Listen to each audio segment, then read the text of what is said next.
اور حضور علیہ السلام کی جو پھوپھیاں ام البیضاء، یہ دونوں جڑواں اکٹھے پیدا ہوئے. ٹھیک ہو گیا. حضرت عثمان کے جو والد تھے وہ زمانہ جاہلیت میں فوت ہو گئے. کیا نام تھا جی؟ عفان. زمانہ جاہلیت میں فوت ہو گئے. جو ان کی والدہ کی ارواح انہوں نے اسلام قبول کیا تھا، یہ صحابیہ بن کر فوت ہوئی. یہاں تک بات سمجھ میں آ گئی. اب آگے چلتے ہیں. اگلی چیز یہ ہے کہ حضرت عثمان غنی رضی اللہ تعالی عنہ نے اسلام کیسے قبول کیا. یہ تاجر تھے، وہ چھوٹے موٹے تاجر نہیں تھے، وہ خود بڑے تاجر تھے. اللہ نے ان کو تجارت کے بے پناہ اصول عطا کیے تھے، ماہر تھے تجارت کے. اللہ کے نبی کو جو نبوت ملی ہے وہ 40 سال 6 مہینے 10 دن کے بعد ملی. 40 سال 6 مہینے 10 دن کے بعد جب پہلی وحی نازل ہوئی، اقرأ باسم ربک الذی خلق، جب یہ وحی نازل ہوئی تو حضرت عثمان ان کے شام میں گئے ہوئے سفر کے لیے. پہلی وحی کے موقع پر یہاں نہیں تھے، وہ تجارت کی غرض سے گئے ہوئے. وہ کہتے ہیں کہ میں رات کو سویا. یہ اپنا واقعہ وہ خود بتا رہے ہیں، احادیث کی کتابوں میں یہ بھرا ہوا ہے. وہ کہتے ہیں میں سویا رات کو تو مجھے خواب آیا، یا عثمان جاء النبی بالبرہان، کہ اے عثمان وہ نبی آ چکے ہیں جن پر تم نے ایمان لانا ہے اپنی معجزات اور دلائل کے ساتھ. وہ کہتے ہیں میں صبح اٹھا، میں عجیب سی اس کے اندر آ گیا کہ یہ کیا ہے، اس بات کا مطلب واقعہ کیا ہے. کہتے ہیں میں شام سے واپس آیا تو حضرت ابو بکر صدیق کے ساتھ اتنی بڑی گہری دوستی تھی حضرت عثمان کی. حضرت ابو بکر کو ملنے کے لیے گئے تو حضرت عثمان سے پوچھا کہ اے عثمان کیسا سفر رہا، جیسے دوست پوچھتے ہیں. اس کہہ رہے سفر تو اچھا رہا لیکن ایک عجیب واقعہ پیش آ گیا جو پہلے کبھی نہیں آیا. کہا کہ کیا؟ کہا کہ میں سویا تو مجھے خواب میں یہ کہا گیا کہ یا عثمان جاء النبی بالبرہان. تو حضرت ابو بکر صدیق نے فرمایا کہ اے عثمان تم فطرت سلیمہ پر ہو، اللہ نے تمہاری طبیعت صاف ستھری بنائی. اب ان کی صاف ستھرائی بھی سنیں.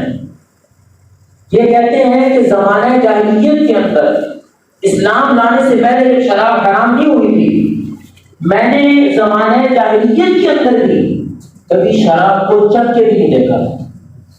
کون کہہ رہے ہیں؟ حضرت عثمان بن عفان رضی اللہ تعالیٰ. میں نے شراب کو کبھی چکھ کر دی. کیوں کہ حضرت عثمان کا قول ہے کہ اللہ نے انسان کو جتنی نعمتیں عطا کی ہیں ان سب نعمتوں کے اندر سے سب سے قیمتی چیز انسان کی عقل ہے، اور شراب پینے سے انسان کی عقل ختم ہو جاتی ہے. میں نے کبھی زمانے جاہلیت کے اندر بھی شراب کو ہاتھ نہیں لگایا. نمبر 2، میں نے کبھی بتوں کی پوجا نہیں کی زمانے جاہلیت کے اندر. اور نمبر 3، میں نے کبھی بدکاری نہیں کی. اب آگے سنیں، حیا کا عالم. حیا کیسی؟ کہتے ہیں کہ جب سے میں نے اپنا دایاں ہاتھ اللہ کے نبی کے ہاتھ کے اندر دیا، جب سے میں نے اپنا دایاں ہاتھ اللہ کے نبی کے ہاتھ کے اندر دیا، جب میں نے اسلام کو قبول کیا، اس وقت سے لے کر آج دن تک میں نے اپنے دائیں ہاتھ کو کبھی شرمگاہ پر نہیں لگایا، کبھی استنجا نہیں کیا. استنجا تو دور کی بات، میں نے دائیں ہاتھ سے کبھی ناپاک چیز کو چھوا بھی نہیں ہے، کیونکہ اس ہاتھ نے نبی علیہ السلام کے ہاتھ کو چھوا.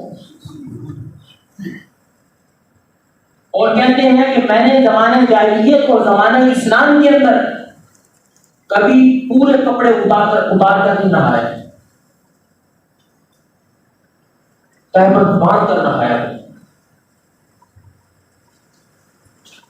اور یہ اسلام کے اندر ان کا نمبر 4 ہے. اگر آپ زمانہ اسلام اٹھائیں سب سے پہلا دانا اس تصویر کے اندر حضرت ابو بکر صدیق رضی اللہ عنہ، دوسرے نمبر پر حضرت علی رضی اللہ عنہ، اور نمبر 3 کیوں جی ہے کوئی ذہن کے اندر حضرت زید بن ثابت رضی اللہ عنہ، نمبر 4 حضرت عثمان غنی رضی اللہ تعالی۔ اب آپ کو ان کی حیا پر ایک واقعہ سناؤں جو ترمذی شریف کے اندر اما عائشہ صدیقہ رضی اللہ عنہا نے روایت کیا۔ اما جان عائشہ صدیقہ رضی اللہ عنہا بیان کرتی ہیں، یہاں ایک سگنل بات سن لیں، کبھی بھی ازواج مطہرات یا اما عائشہ کا نام آئے تو کبھی بھی خالی نام نہ لیا کرے کہ حضرت عائشہ، بلکہ اما جان کا نام ساتھ لیا کریں کہ یہ اللہ کے نبی کا اللہ کا حکم ہے قرآن کریم کے اندر، وَأَزْوَاجُهُ أُمَّهَاتُهُمْ، تمہاری نبی کی بیویاں تمہاری مائیں ہیں۔ آج میرا والد مجھے کہتا ہے کہ یہ تمہاری ماں ہے، ایک عورت کا میرے ساتھ چھوٹے ہوتے میں تعارف کروایا جا رہا ہے کہ کیا ہے، یہ تمہاری ماں ہے۔ جب میں اپنے والد کی بات کو مان کر اس عورت کو ماں کہتا ہوں، میں کبھی یہ نہیں کہتا کہ میری خامد کی بیوی نے یوں کہا، میں کبھی کہتا ہوں یہ، میں کہتا ہوں میری والدہ نے مجھے یوں کہا، اور والدہ کا تعلق میرے سے کس نے کروایا ہے؟ میرے والد نے کروایا ہے نا، تو میں اس عورت کو ماں کہتا ہوں، اور جس کو اللہ کہے کہ ماں کہنا ہے تو مجھے بتائیے کہ اولا اس کو ماں کہنا ہے، کیونکہ اللہ نے قرآن کریم میں کیا دیا، وَأَزْوَاجُهُ أُمَّهَاتُهُمْ، نبی کی بیویاں تمہاری مائیں ہیں۔ اس لیے آپ حضرات سے عرض کرتا ہوں کہ کبھی خالی نام نہ لیا کریں اما جان عائشہ صدیقہ رضی اللہ عنہا۔ تو وہ بیان کرتی ہے کہ حضور علیہ السلام میرے گھر کے اندر ٹیک لگا کر بیٹھے ہوئے تھے، تو آپ نے ٹیک لگائی ہوئی تھی، تو آپ کی جو چھوٹی پنڈلی ہے جہاں سے یہ پنڈلی شروع ہوتی ہے، یہاں سے کپڑا ہٹا ہوا تھا۔ حضرت ابو بکر صدیق رضی اللہ عنہ تشریف لائے، انہوں نے اندر آنے کی اجازت چاہی تو اللہ کے نبی نے فرمایا کہ آنے دو۔ فدخل، وہ داخل ہوئے، فجسد، بیٹھ گئے، فحدث، باتیں کرنی شروع کر دی، جب بات مکمل کر لی تو چلے گئے۔ پھر حضرت عمر رضی اللہ عنہ تشریف لائے، آپ نے اندر آنے کی اجازت چاہی تو آپ کو اجازت مل گئی، فداخلہ، وہ داخل ہوئے، انہوں نے بات کی، وہ بھی چلے گئے۔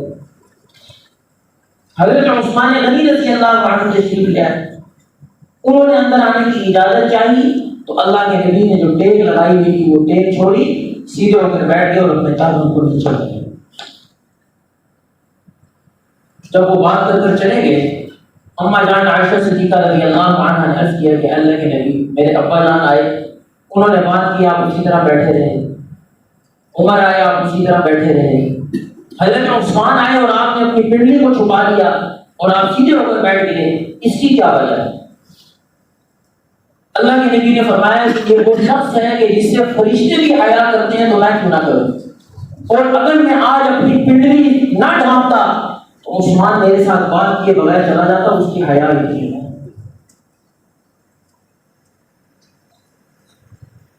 یاد رکھیں کہ صحابہ یہ اللہ کے نبی کا عکس ہیں۔ اللہ کے نبی میں اگر سچائی نہ ہوتی تو حضرت ابو بکر صدیق بنتے، اللہ کے نبی کی سچائی کی وجہ سے حضرت ابو بکر صدیق بن گئے۔ اللہ کے نبی میں عادل تھا تو حضرت عمر عادل بن گئے، اللہ کے نبی میں سخاوت تھی تو حضرت عثمان غنی سخی بن گئے، اللہ کے نبی میں بہادری تھی تو حضرت علی شجاع بن گئے۔ شجاعت آ گئی ان کے اندر۔ یہاں میں نے ایک لفظ بولا سخاوت، آخری بات اکثر کی بات کو ختم کرتا ہوں۔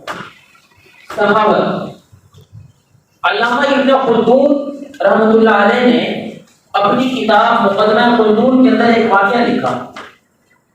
حضرت ابو بکر صدیق کے دور خلافت کے اندر قحط پڑ گیا، بارش کیوں ہو رہی تھی، فاتح شروع ہو گئے، تو لوگ حضرت ابو بکر صدیق کے پاس آئے اور آ کر کہا کہ حضرت فاتح ہو رہے ہیں، قحط پڑ گیا ہے، کوئی بندوبست کریں۔ حضرت ابو بکر صدیق نے عرض کیا، فرمایا کہ تم لوگ جاؤ اللہ سے مانگو، آج شام تک انشاءاللہ بندوبست ہو جائے گا۔ وہ کہہ کر چلے گئے. شام ہوئی تو حضرت عثمان غنی رضی اللہ عنہ کا لشکر تجارتی قافلہ ملک شام سے 100 اونٹوں پر سامان لدا ہوا تھا، جس میں غلہ تھا، اناج تھا اور تجارت کا سامان تھا. تاجروں کو پتہ چلا، مکے کے سارے تاجر حضرت عثمان کے گھر پہنچ گئے. کہا کہ وہ علاقے کے اندر طاقت ہے، تم یہ تجارتی سامان ہمیں بیچ دو. کہا کہ اچھا کیا دو گے؟ کہنے لگے کہ 10 درہم کی چیز 12 میں لیں گے. انہوں نے کہا مجھے تو اس سے زیادہ ملتا ہے. انہوں نے کہا 13 دے دیں گے. کہا مجھے اس سے بھی زیادہ ملتا ہے. کہا 14 دے دیں گے 10 کا. کہا مجھے اس سے بھی زیادہ ملتا ہے. کہا 15 دیں گے. کہا مجھے اس سے بھی زیادہ ملتا ہے. وہ کہنے لگے کہ مکہ کی پوری تاجر برادری، پوری انجمن یہاں ہے، کون ہے جس نے اس سے زیادہ لگا دیا؟ وہ نام تو بتاؤ، کون ہے ہم میں سے؟ کہنے لگے تم میں سے کوئی نہیں، وہ اللہ ہے. اور جس نے کہا من جاء بالحسنۃ فلہ عشر امثالها، کہ میں 10 گنا بڑھا کر دوں گا. میں یہ سارے کا سارا 100 اونٹوں کے اوپر جو اناج ہے وہ مکہ کے فقراء اور مساکین اور محتاج لوگوں میں بغیر کسی پیسے کے تقسیم کر. اب ان تاجروں کا مقصد کیا تھا کہ 15 کی چیز لے کر 25 میں بیچیں گے. اس طرح ہمارے یہاں ہوتا ہے 60 80 کا ٹماٹر 300 پر پہنچ گئے، چینی 80 کی 200 پر پہنچ گئی. اسی طرح وہاں پر بھی تھا. اب اس پر انعام کیا ملا؟ روایت سنیں حضرت عبداللہ بن عباس رضی اللہ عنہ کی کہ میں رات کو سویا، جس شام کو حضرت عثمان نے 100 اونٹ اللہ کے نام پر تقسیم کیے، میں رات کو سویا، مجھے اللہ کے نبی کی زیارت ہوئی. حضرت عبداللہ بن عباس رضی اللہ عنہ یہ خواب بیان کر رہے ہیں. وہ کہتے ہیں میں سویا، میں نے دیکھا کہ اللہ کے نبی بہترین سواری پر سوار ہیں، گھوڑا، اور آپ نے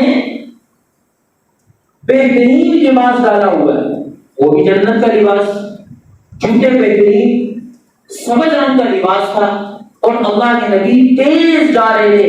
میں نے عرض کیا کہ اللہ کے نبی میں آپ سے ملنے کے لیے آیا ہوں، اور آج آپ اتنی جلدی میں ہیں کہ آپ کے پاس وقت ہی نہیں ہے، خیر ہے کدھر جا رہے ہیں؟